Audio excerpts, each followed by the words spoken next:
So far, when we are running the jobs, we are also making use of the reports keyword to artifact the job reports into a place where we can download them or where we can visually check them out in the GitLab UI.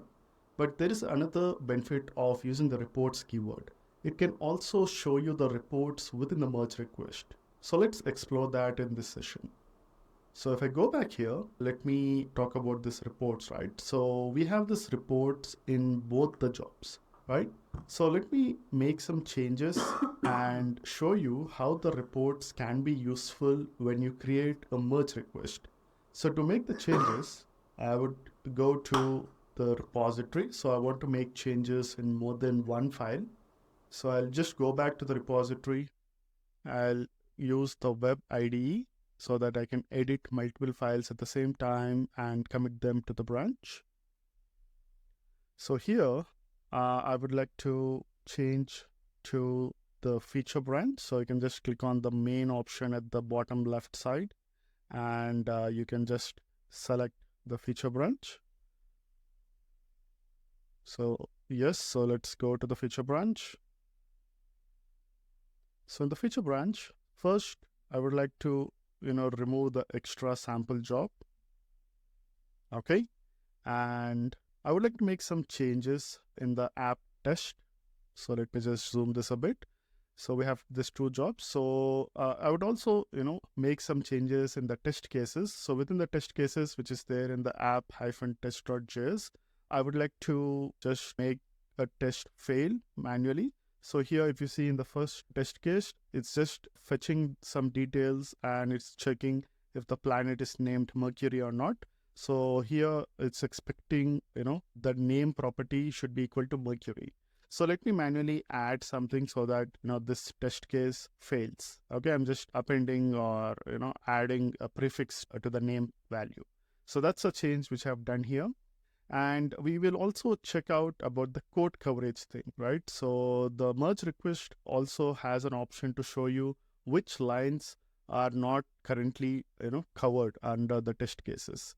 So for that, just want to add a new console over here. So on line 22 within the app.js, let me just add a new console saying DB connection error. Okay, so you can add some other details as well, but just to keep things simple, I'm just adding a new console.log. So total, we made 3 changes. So we made a change in the app.js. We just added a console log on line 22. In app test.js, we just, appended a new text so that the test case fails. So one test case is going to fail. And within the gitlab ci.yaml file, we, deleted the sample job.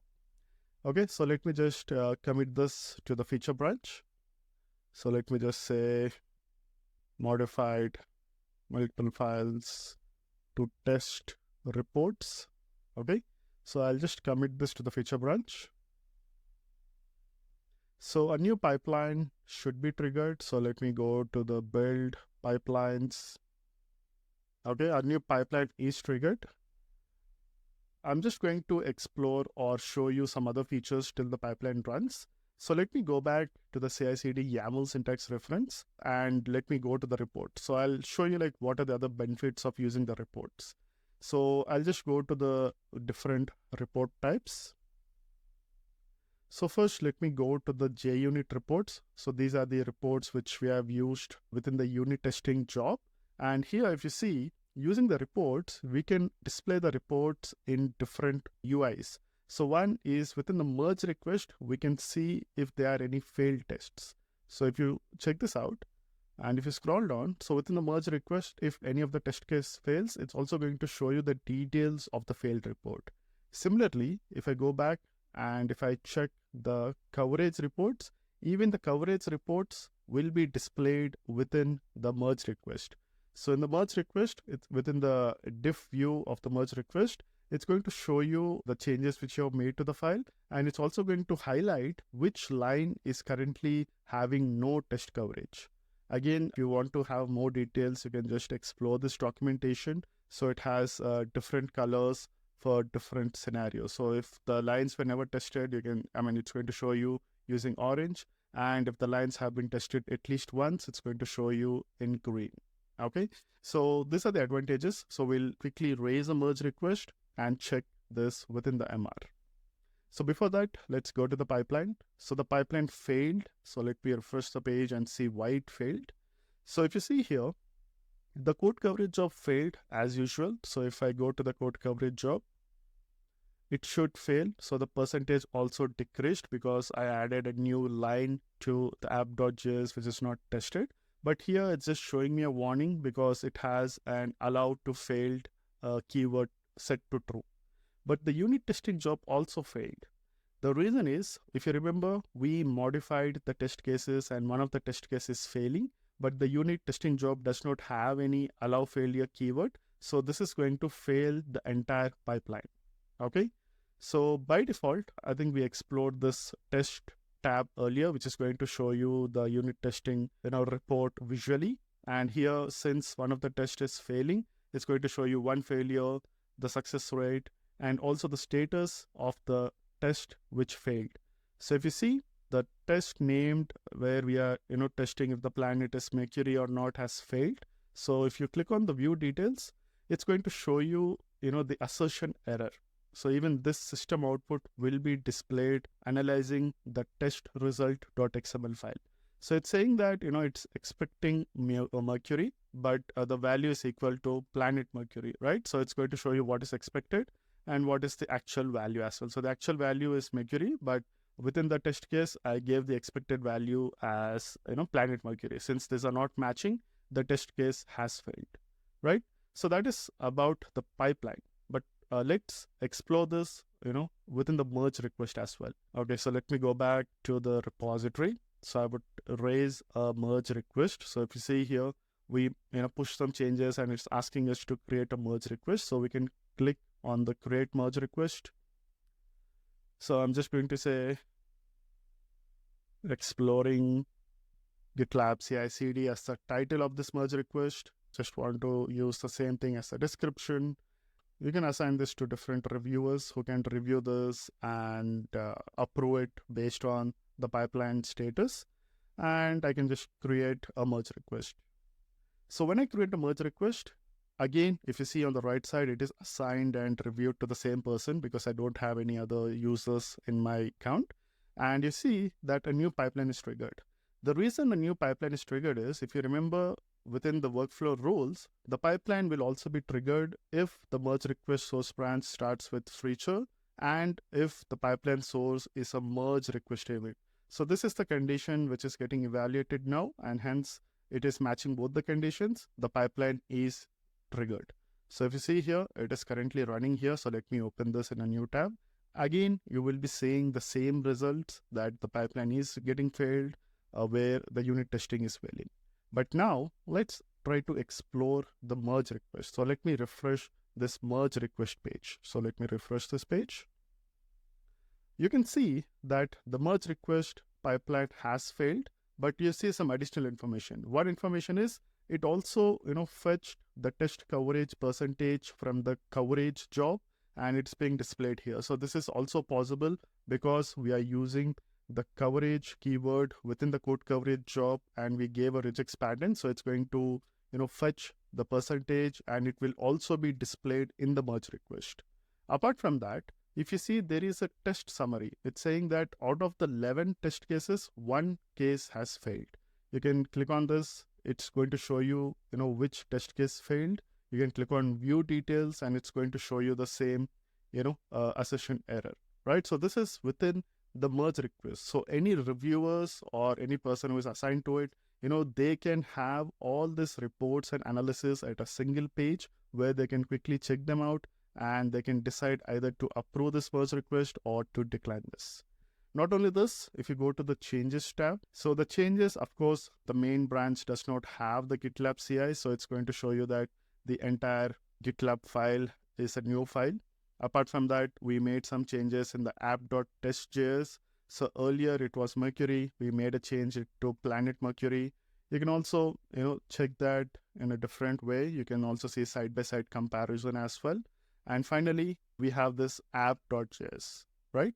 In the app.js, we also made a change. And here, it's also going to show you the change And it's also going to highlight that these lines are not covered as part of the test case. If you see no test coverage, it's highlighted in orange color. So if you expand this file, so whatever you see in green, so that is covered in the test case. You can see that test coverage is equal to 1 hit, right? And if you expand this, you can see that there are few more lines which are not covered, right? So this is again provided to you based on the reports and the Cobratura coverage XML file. So based on that file, it's going to analyze the file, and all this will be auto-populated within the merge request, right? So these are the benefits of using the reports option, which can be used to show you the reports in different places within the UI. And especially in the merge request, it's very useful for the reviewer to check all these details in a single page, and they can decide either to merge or to simply close the merge request. So that's all for now. Thank you.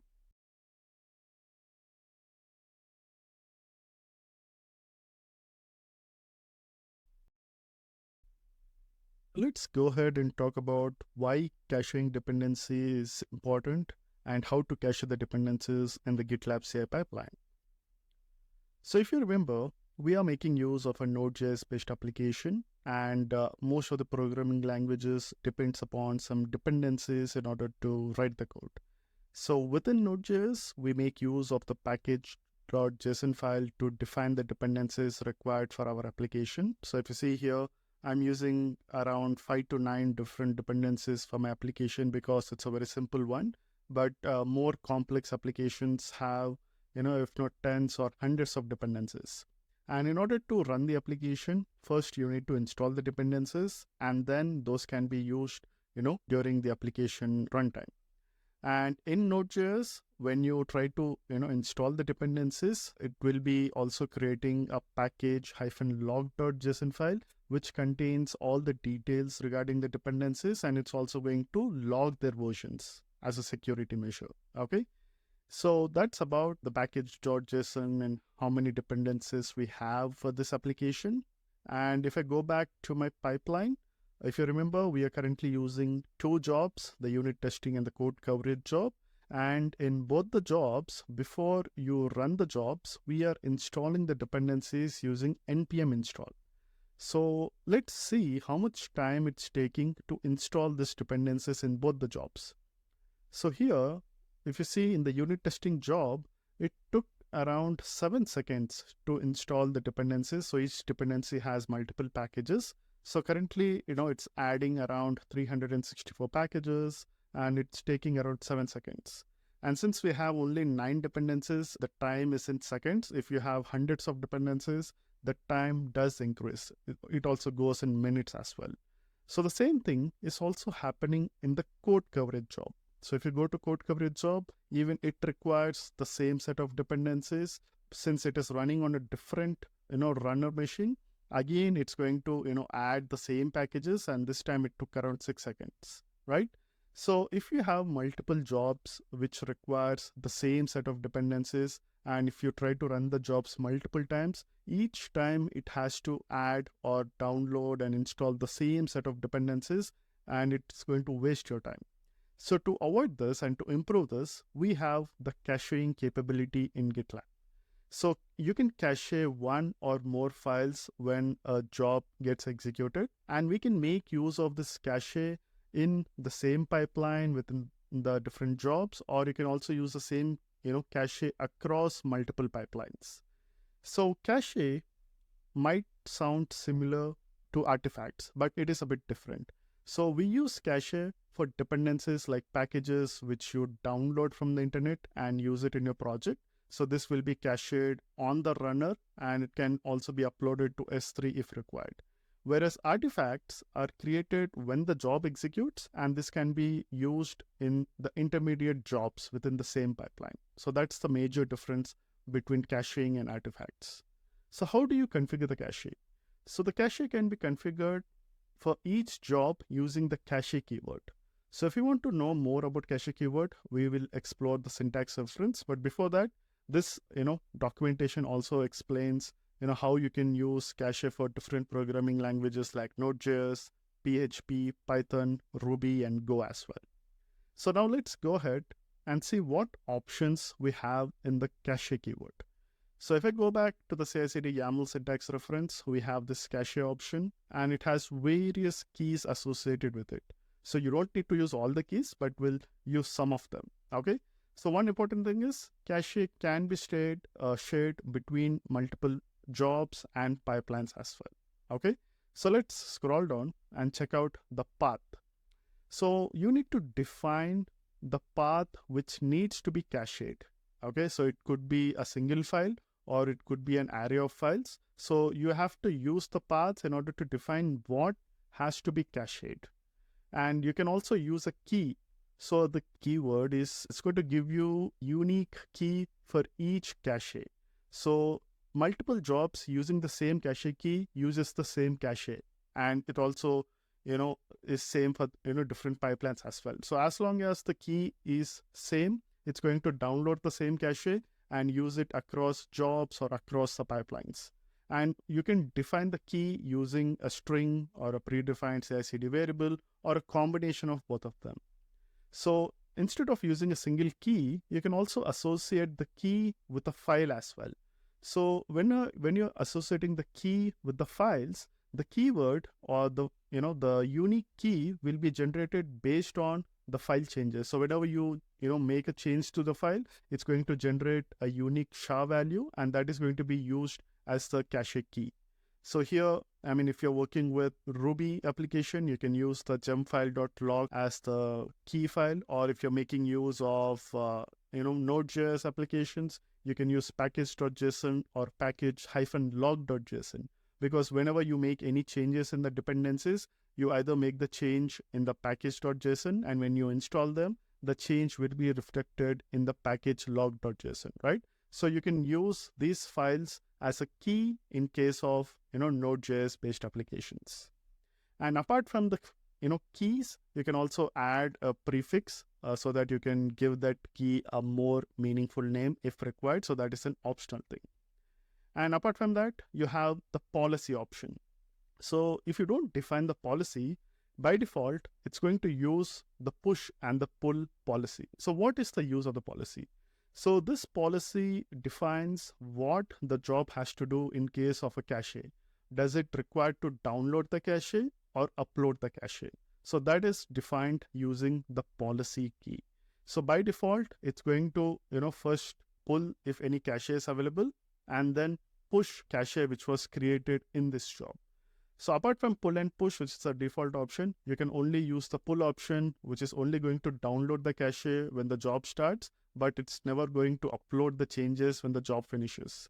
And similarly, if you use only the push as the policy, it's only going to upload the cache when the job finishes, but it's never going to download the cache when the job starts. Okay, so these are the different keys available. So now let's go ahead, add cache to our unit testing and the code coverage jobs. So you can add cache, before the script stage, right? So I'll just add cache. So let me make some changes. So I'll just use policy as pull push, and when is on success. So only when the unit test job successfully completes, it's going to, push the cache. Else it's not going to push. It's only going to pull the cache. Okay. So that's a strategy, which I'm using. So coming to the path. So what is the path which I would like to, cache? If you remember, as soon as you do npm install, it's going to create a node_modules directory which contains all your dependencies. So this is the folder which I would like to, cache. So I can simply use node_module, and mind you, this path should be a directory or a file which should be available at the local Git repository which was available for the runner. Okay, so that's the path. And what should be the key, right? So for the key path, I would like to use the files option. Okay, so let's use the files option for the key. And for the files option, you can give it an array. So I would like to use the package-log.json as the key. And I can also add prefix as well. So let me add a prefix as node_modules. Okay, so that's a prefix and that's a key. Okay, So the same cache, I can use it at the code coverage as well. So let me just use this at the code coverage. Okay, the same thing, just for the readability purpose, I would like to add this, before the before script. Okay, so within the code coverage, I can use the same cache, but here, if the code coverage is dependent on the unit testing job, I can simply use the pull policy, because the unit testing job would have already pushed the dependencies. So the code coverage job can simply pull and start using this. But in our scenario, both these jobs are running in parallel. So if you try to, run the code coverage job only with the pull policy, it might fail for the first time if there is no cache available. So to avoid that, I'm just going to use pull push for both the jobs.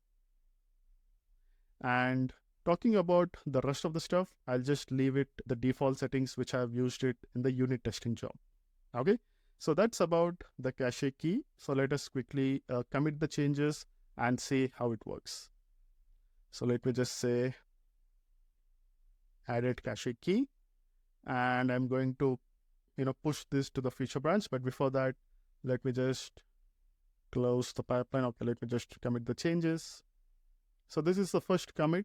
So I'll just go to the pipelines. A new pipeline should be triggered. So it has triggered 2 pipelines. So let me just stop one of them. So the reason why 2 pipelines are created is because I have one merge request open. So it's also going to run a pipeline, one for the commit to the feature branch and one for the merge request. So I'll just canceled one for the merge request, and I'm only running it for the commit thing. Okay, so let me just go here. So as you can see here, the jobs have been completed. So let's go to the unit testing job. Since it is the first, build. So if you go here, so let me minimize all the steps. Okay, so you have a lot of steps over here. So first step, it is trying to, restore the cache, because we are using a cache keyword. And it's, checking for the cache with this key. So what is this key? So this is nothing but the key which you have given the prefix as node modules and the SHA value of the package-log.json file. So that is a SHA value. And since you're running this for the first time, it does not have any cache available. If you see file does not exit, so it's saying failed to extract the cache. And now, since the cache was not extracted, it is going to go ahead and do the npm install. It's going to, download all the dependencies and install them. So it's taking 7 seconds. So now if I go to saving cache for successful job, so here you can see that it is creating cache. Okay, it found the node modules path, which contains around 5,735 artifacts, and this will be uploaded to the Google API storage. Okay, basically GCP storage, right? So this is how the cache will be uploaded. So once the cache is uploaded, so you can again go to the code coverage. Even in the code coverage, it will upload the cache to the GCP storage. So that is how the cache is uploaded. But here, it was still downloading them. So what I'll do here is, so I'll go back to the pipeline and I will rerun the pipeline. Okay, so you can either trigger a new pipeline, or you can rerun the same job again. Okay, so let me rerun the same job again. Now this time it should download the dependencies which were uploaded earlier, and the npm install command should not install any dependencies.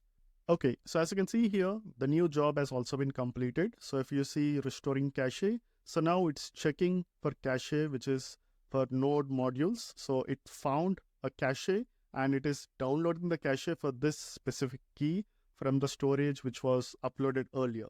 And once it is downloaded, it's going to use the cache. So now if you go to the npm install command, it's going to say up to date. So it is not anymore downloading any new dependencies. It's just making use of the dependencies which were downloaded earlier. And since it's not installing anything, it just took 1 second for it to identify the downloaded dependencies, and it's going to make use of them, right? So that is how useful caching is. So it's going to save you a lot of time avoiding to reinstall the same packages across multiple jobs or across multiple pipelines. Okay. And again, it's going to upload the artifacts if there are any changes done in this job, right? So this is how you can create cache and use the cache within the job. So you can also clear this cache. So you might get a question like, how do I clear the cache? So you can clear the cache in 2 ways. One is the manual approach. So if you go to pipelines, so there is a clear runner cache option, which is going to clear the cache from all the runners. But you don't want to clear the cache manually. You want to clear the cache whenever there is a change in the dependencies. So whenever someone adds or modifies one of the dependency, it needs to remove the cache and install the new dependencies. So how to do that? We'll check it out in the next session. That's all for now. Thank you.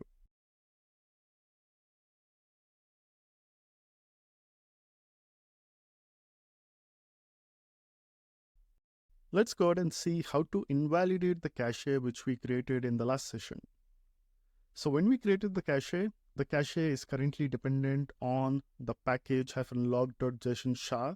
So this is a SHA which was used in the earlier cache. So now let's try to update our packages and see how it's going to affect the cache within the runners. So let me go back to my local where I have the dependencies or where I have my repository cloned over here. So in this, I'm just going to quickly go ahead and install a new dependency. So if you see here, I don't have a dependency called as nodemon. So let me go to cd solar system. So here I'm going to use a command npm install nodemon. So this is used for automatically redeploying the application on the local machine whenever you make change.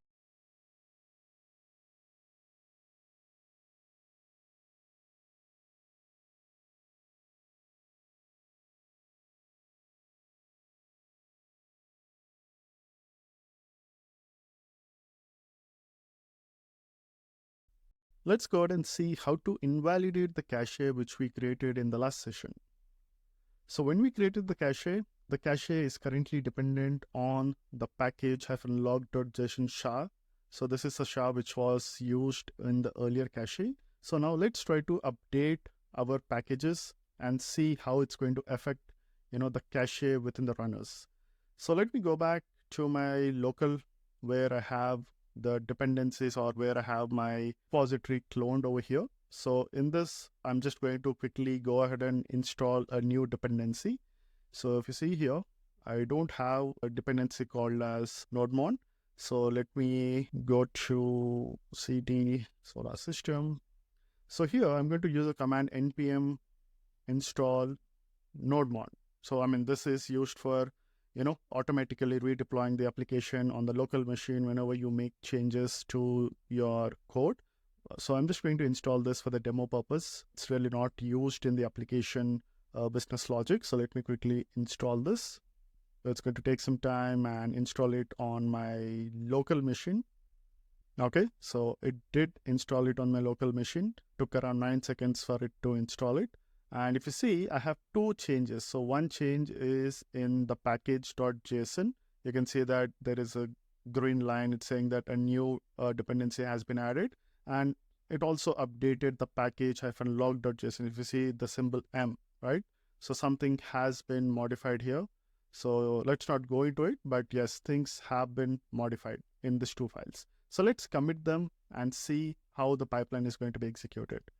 So if you see here, two changes will be committed back to the repository, which is, I think, okay, should be doing this in the feature branch. So I think this is currently in the main branch. So let me do these changes in the feature branch. Okay, so let me quickly go back. I'll do a quick git checkout. So this is in the main branch. I want to make the changes in the feature branch. So I'll just say git checkout. Okay, so this is in the main branch. So I'll just do a git checkout to the feature branch. So let me get the name of the feature branch. So this is, okay, so currently I'm in the feature branch, and in the feature branch, I do have the node module. So I think I'll just make this change in the feature branch itself. Okay, so let me just say added new dependencies. Okay, and I'll just commit and push to the feature branch. Okay, so let me quickly check this out. If I go back to my pipeline, so I'll just open a new pipeline. So, okay, it's not yet triggered. So let's give it a minute. Okay, let me see if the changes are over here. This is the main branch. Let me go to the feature branch. Okay, so I see the changes to the feature branch. So these are added, but I don't see any pipeline getting triggered for it. Yeah, the pipeline has triggered now. It took some time, but it triggered now. So let's go to this pipeline. So let's go to the unit testing job. Okay, so as you can see, the job has successfully passed. So now let's see from the caching perspective. So as you can see here, currently it's saying that the cache does not exist. And if you see the key, it is node modules hyphen, there is a new SHA value. The reason of the new SHA value is because we made some changes to the package hyphen log.json. So it's going to generate a new SHA value. And the existing cache was using a different key. So since these are two different keys, it won't be able to use the existing cache, and this is how you can invalidate the cache. So and hence the cache was not extracted.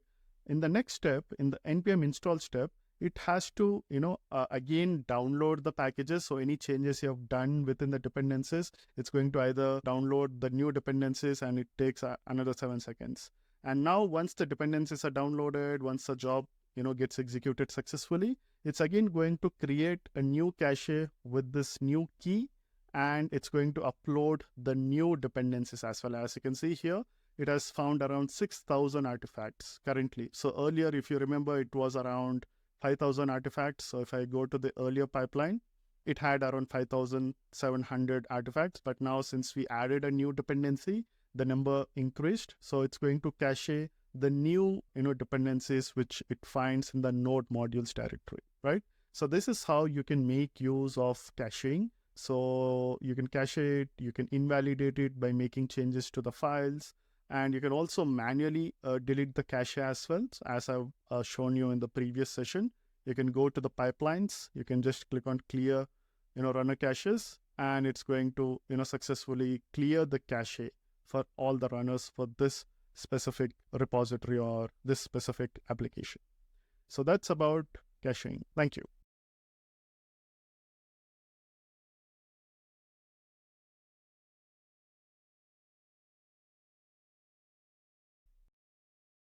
Welcome to the second project status meeting. After successfully completing the first 3 tasks, Alice's satisfaction was short-lived as she was called to an urgent meeting. During the meeting, she learned that the production database had encountered problems, becoming periodically unresponsive and sluggish since her team began developing the GitLab CI/CD pipelines. She was asked to investigate the issue and make necessary refactoring to the pipeline. So Alice goes back to the previously successfully completed pipeline. As you can see here, it ran 2 jobs. One is the unit testing and the other one is the code coverage. Upon investigating the commit, so if I go back to the commit, so this is the pipeline configuration. And if you see, both the jobs are currently connecting to the production database using the variables which are defined over here. So these variables generally used for connecting to the prod DB. And ideally speaking, in real-time scenarios, we don't use the production DB while testing the services or for the code coverage jobs. So for testing and for code coverage, we generally use dev environment database or a mock database. So since we didn't define any mock database over here, it's directly making use of the prod DB. So how do we avoid this? So in GitLab, you have a concept of services. So services is nothing but an additional container which runs, with your job. And within this container, you can run databases. So you can pin up a new database, you can populate the database with, some mock data and use it for the testing jobs and for the code coverage jobs. So in the upcoming session, we're going to explore, understand about the services, and also, refactor the application and, configure services for both the jobs. Thank you.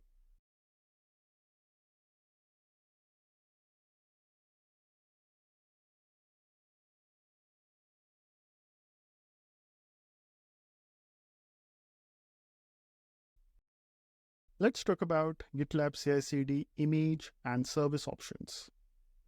When creating a pipeline, we are given the choice to select a runner for each job. Often, we opt for GitLab-hosted runners to execute our workflows. For instance, here the runs on tag has a value of Ubuntu latest. It is going to select a runner with Ubuntu operating system, and these runners come with pre-installed software containing the language runtimes, package management tools, command line utilities, web browsers, cached Docker images, and much more. And within a job, we can directly leverage this pre-installed software components to carry out our steps. So let's take an example. So when we opt for this GitLab hosted Linux-based SaaS runner, it defaults to the Ruby 3.1 container. This provides a pre-configured environment for Ruby projects out of the box. This reduces complexity for teams primarily working with Ruby. It's going to simplify managing the runner configurations and focuses on writing code. But what about non-Ruby applications or projects? Accidentally triggering a pipeline in this default container might lead to confusion and unexpected errors due to the presence of Ruby-specific tools. Sometimes there are instances when we need a different version of a runtime or a package that isn't readily available in the pre-installed environment. In such cases, we can compose additional steps in our workflow to install the required runtime versions and packages. So in this given example, we are installing Node.js runtime version 20 using a before script for our unit testing job. When we trigger the pipeline, it's going to provision a GitHub or GitLab hosted runner running the Linux operating system. It will first prepare and start a Ruby container, and all the steps are executed within this container. It is worth noting that in certain situations, the time it takes to install specific runtimes and packages can significantly increase the GitLab CI/CD billing cost. To mitigate this, one effective strategy is to use the image containers. In GitLab CI/CD, image containers play a crucial role in defining the environment your job runs in. Image containers are like pre-built sandboxes for your code to run in. Each job gets its own isolated container with the specific tools and environment it needs. For example, it could be like for Python libraries for a web application or Node.js for a backend service. So these containers provide isolation with tools or conflicting dependencies between job. It's going to help you with reproducibility where jobs always runs the same way regardless of the runner machine. And you can also control on choosing the exact tools and versions for each job for optimal efficiency and security.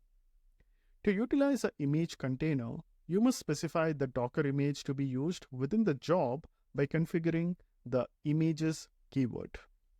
Additionally, you also have the flexibility to define other configurations, including pull policies, entry point, and others. For instance, this job uses image keyword to execute a container that includes Node.js runtime version 20. By utilizing this container, the need to install the Node.js runtime separately is eliminated. During the execution of the workflow, GitLab is going to provision a hosted runner with the Linux operating system. Within this operating system, it's going to create and run the Node.js Docker container and executing all the defined steps within that container. So let's assume that in this particular job, unit tests are executed while connected to the production database. This practice is not advisable as it can potentially impact the production database performance. So for tasks like unit testing or code coverage analysis, it is recommended to use a dedicated testing database or services. GitLab CI/CD offers another solution to address this issue as well. Much like the job image containers, service containers within GitLab CI/CD are Docker containers that provide a simple and portable way for you to host services. They provide specific resources and capabilities that your job might need during execution. So we can think of them as specialized tools on your workbench such as providing resources for testing purposes. A service can spin up a temporarily MySQL instance for your job. You can also boost your job capabilities by using a Docker in Docker service. You can increase the flexibility by creating custom services, allowing you to tailor them for your specific needs. And finally, like job containers, services run in their own environment, which prevents interference with your main jobs. So service images are specified using the service keyword. This additional image is used to create another container, which is available to the first container. So the two containers have access to one another and can communicate when running the job. This pipeline configuration specifies a job that runs all the steps within a Node.js-based image container. It utilizes the Linux GitLab hosted runner as the Docker host for this container. Additionally, the job is configured with a service container with a custom MongoDB Docker image and an alias Mongo. When the pipeline is executed, it will run two containers. One is the MongoDB service container, which runs MongoDB and populates the test data. And within the job container, it carries out the following steps. It checks out the repository of the runner, installs the dependencies, executes unit testing by connecting to the MongoDB service container. But how does the unit testing step execute the job container connect with MongoDB in the service container? So given that the job and the service Docker containers run within the same user-defined bridge network, all ports are exposed to each other. You will have seamless access to the service container via the default MongoDB port, which is 27017. So the host name of the MongoDB service corresponds to the alias configured in the service keyword, which is in this case Mongo. So now that we have an idea about job and service containers, let's go ahead and implement them within our pipeline. Thank you.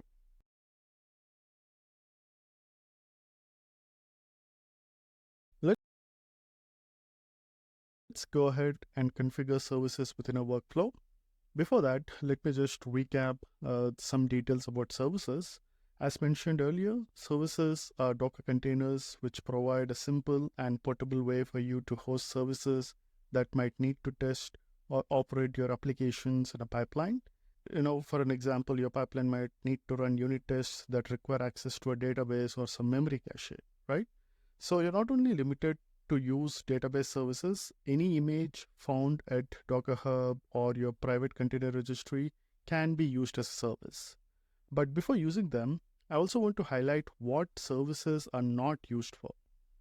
So as mentioned earlier, this feature is designed to provide network accessible services, and a database is the simplest example of such a service.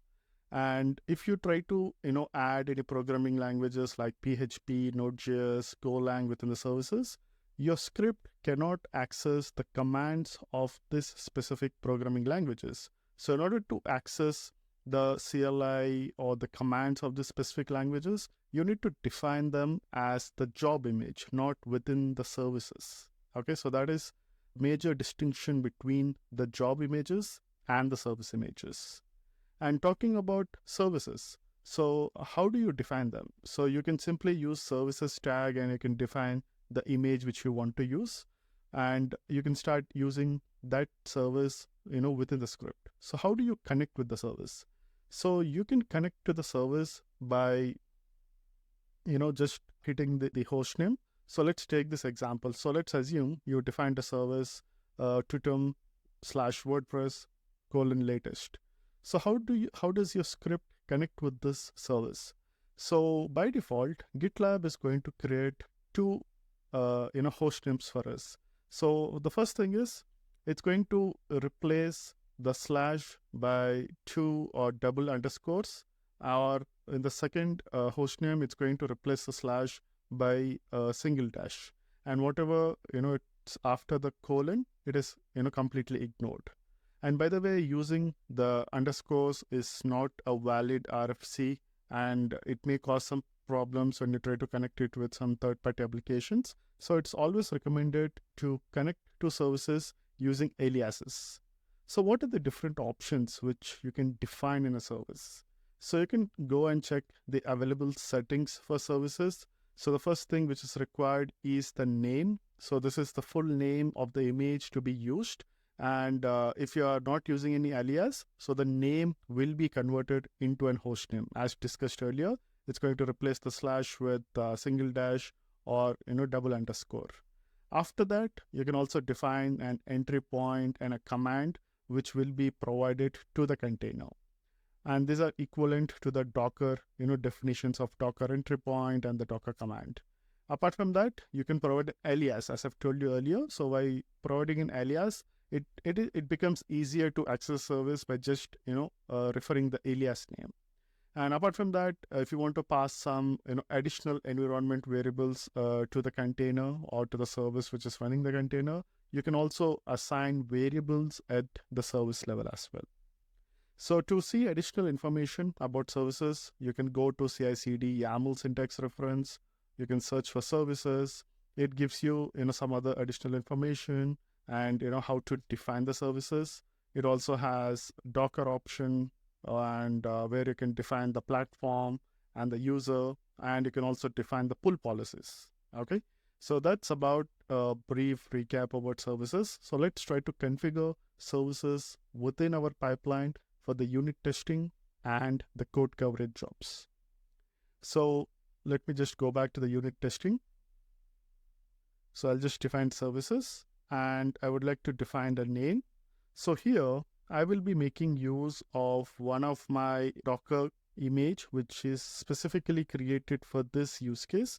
So this Docker image is hosted on my Docker Hub account, and the name of the image is MongoDB non-prod. So this image contains a MongoDB, and it also populates the database with my solar system, details, like all the planet details, right? So everything is built in this single image. And you can also give it an alias. So let me give it an alias Mongo. Okay. And you can also use a policy as well. So let's say I would like to add a pull policy as always. So it's going to always, download this image if you're running this on a self-hosted runner. Okay. So that's how you define a service. But how does your unit testing job, access the service?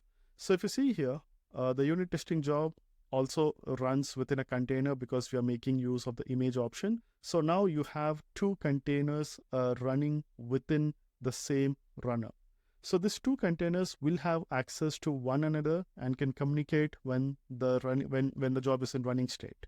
So in order to connect with this service, you can define the variables at the job level. So let me just define a set of variables at the job level. So here, for the Mongo URI, I need to connect to the MongoDB, which is running in the service container. So how do I connect to it? So the first thing is I can just use MongoDB : / and for the host name, I need to be using the alias. Okay, since I defined the alias, I can simply use Mongo. If I did not define the alias, I should be making use of the complete image name. So anything after : it will be stripped off. So, and the slash, it could be, you could use either a single dash or double underscore, right? So this would be the, host name if you're not using an alias. But since I defined an alias, I'll just go with Mongo. And I also need to give a port. So this specific image is using the default MongoDB port number, which is 27017. And of course, it still populates a database which uses the same name, Superdata. But talking about the credentials, yes, it uses a different set of credentials. So I need to replace this with different credentials, which is non-prod user. And for the password, again, this is a sensitive value. You can make use of the CI/CD variables to mask it and refer it over here. But just for the time being, I'm just going to, hard code the password here as well. So I'm just going to say password. Okay. So this is how you can define a service, and your job container can make use of these variables and connect to the service using, the host name and the credentials required. Okay, so just to show you that it's making use of the service and these variables, I'll just comment this variables so that, the job cannot reference those variables. Okay, so the same set of commands or the steps, I would like to just copy and just paste them in the code coverage, because both the jobs needs to connect to the same database for doing the unit testing and the code coverage, right? So that's how you define the service. So let me quickly commit it. I'll just say configured service container, and I'll just commit the changes to the feature branch. So a new pipeline should be triggered. So let's go and check out the pipeline. Yep. So let's go here. So you have two jobs running. Okay. As you can see, both the jobs have been completed. So let's go ahead and check out the logs. So within the unit testing job, so you see a lot of logs over here. So let me just, minimize all this. Okay. And okay. So the first thing is it's preparing the Docker machine executor. So the first thing it's doing is it's using the Docker executor with image node 17 Alpine, and it's also starting the service, right? So since I defined a service, so first it's going to start the service container. It's going to, pull the Docker image, and it's going to, run the MongoDB service connector. And it's going to wait for the services to be up and running, and then it's going to start the job image, right? So it's going to, pull the Node.js image and run the image. So once it is up and running, you can see that in the script step, it is going to, simply run the npm test, and it's going to make use of the service container as the MongoDB to connect to it and, do the testing. The same thing is also done at the code coverage level. So even in code coverage, if you see, it did run the code coverage command, and at the top, you can see that even this is making use of the service container. So even after, commenting out the actual production database, variables, the jobs are still able to run successfully based on the service container and the variables which are used for connecting to the service container, right? So that's how services works. Thank you.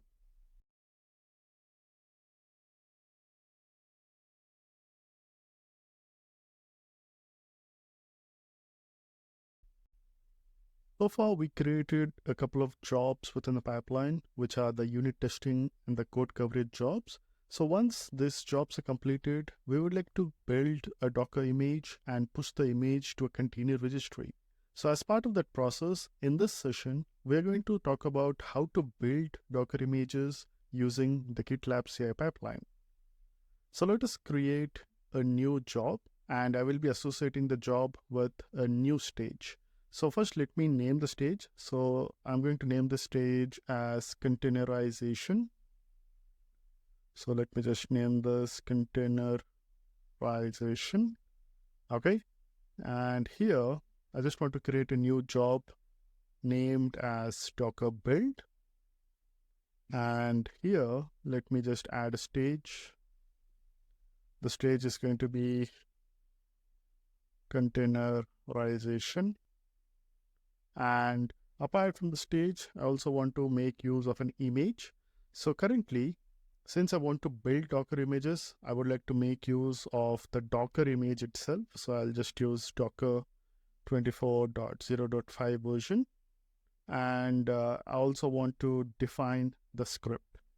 So let me define a script, and let me paste in the commands. So I just created a job. I associated the job with a stage. I want this job to run with the image named Docker. And within the script, I'm using two Docker commands. One is the Docker build command.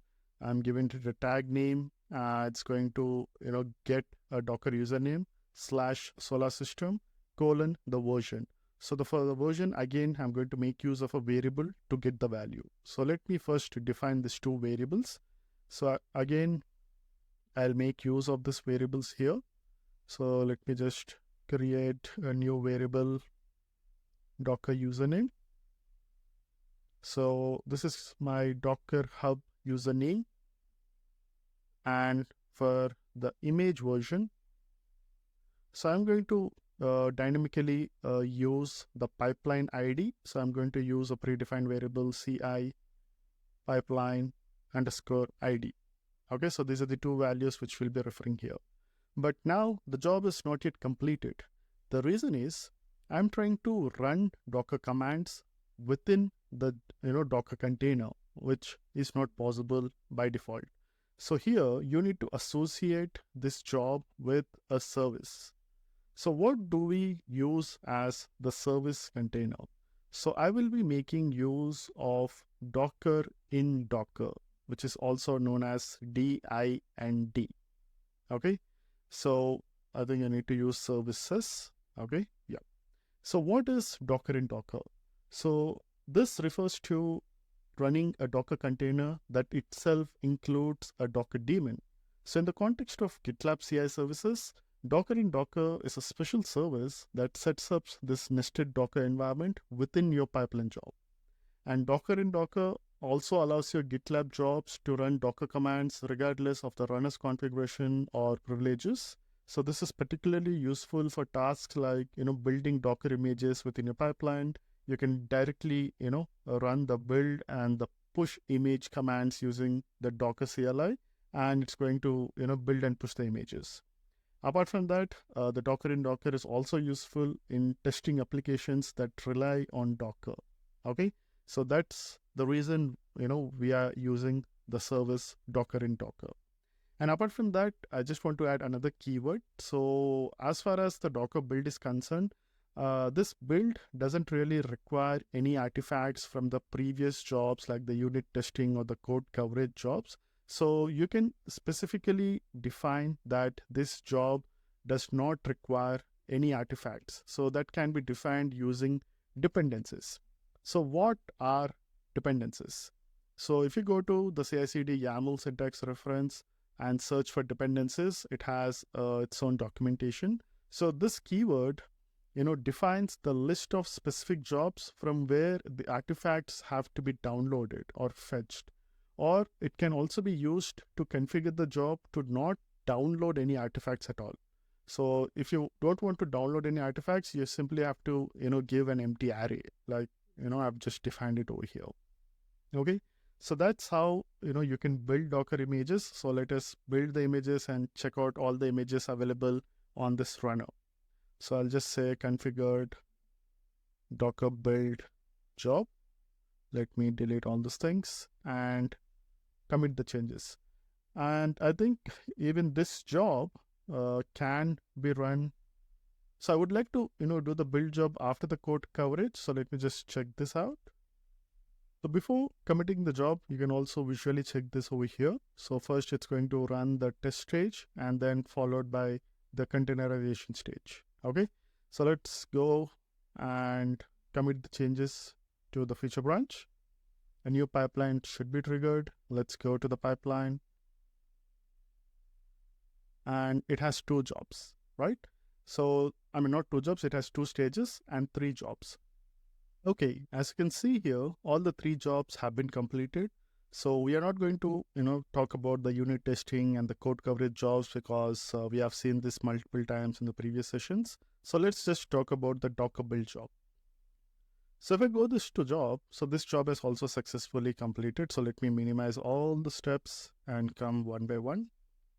So the first one is it is preparing the Docker machine. It's going to first start the Docker in Docker service. Once it is started, it's also going to start the image job, which is again using the Docker image itself, right? And then it's going to start executing the step script where my first command is to use the Docker build command to build an image from the source Docker file. So where did it define the Docker file? I did not define the Docker file specifically, in the command. The Docker file is available at the root of the repository. So if I go to code repositories, right? So it does have a Docker file, which has a few commands where, it's going to use the base image as the node 18 Alpine.